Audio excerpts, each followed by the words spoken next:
আজি ৰাতিপুৱা চৌধুৰী বজাৰ দলংখনৰ অপজিট ছাইডতে যিখন গৰু ব্যৱসায়ীৰ ঘৰ আছে সেই গৰু ব্যৱসায়ীসকলৰ অবৈধভাৱে ব্যৱসায় কৰি থকাসকলৰ ঘৰত আজি আৰক্ষীয়ে অভিযান চলায় আৰু সেই অভিযানতে গুৰুতৰভাৱে আহত হৈছে জাকিৰ হুছেইন নামৰ অবৈধ গো ব্যৱসায়ী এজন। যেতিয়া আৰক্ষীয়ে অভিযান চলাই আছিলে ঠিক সেই সময়তে আক্ৰমণ কৰিব ওলাইছিলে জাকিৰ হুছেইনে আৰু তেতিয়া গুলীচালনা কৰিবলৈ বাধ্য হৈছিল আৰক্ষী বিষয়াসকল।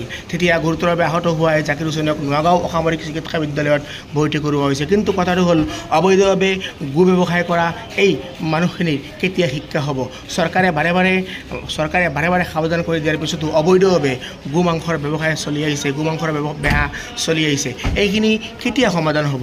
চৰকাৰৰ ফালৰ পৰা আমি চৰকাৰক ধন্যবাদ জনাওঁ, যিহেতু অবৈধভাৱে যিবিলাক কৰ্মকাণ্ড চলি আছে এইবিলাকৰ ওপৰত চৰকাৰে যি একশ্যন লৈছে তাৰ ওপৰত আমি সদায় ধন্যবাদ জ্ঞাপন কৰিম। কিন্তু অবৈধভাৱে এই ব্যৱসায় কৰি থকাসকল সাৱধান কেতিয়া হ'ব, বৈধ কেতিয়া হ'ব?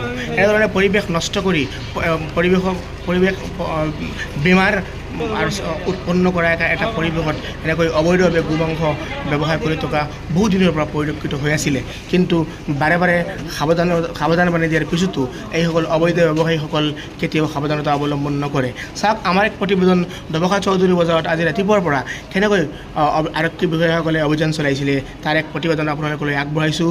যিহেতু আজি ৰাতিপুৱাৰ পৰা এই অবৈধ গো মাংস ব্যৱসায়ীসকলৰ ঘৰত দোকানত অভিযান চলি আছিলে তাৰ এক প্ৰতিবেদন আপোনালোকলৈ আগবঢ়াইছোঁ। চাওক আমাৰ এই প্ৰতিবেদন দবকাৰ পৰা।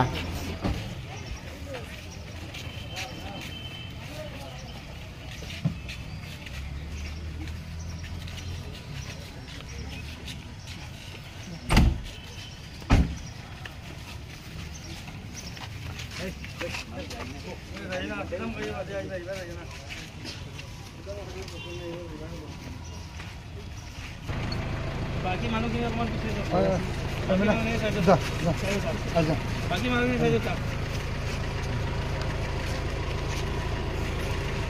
হ'ব মেলেৰিয়া দেৰি নহ'ব।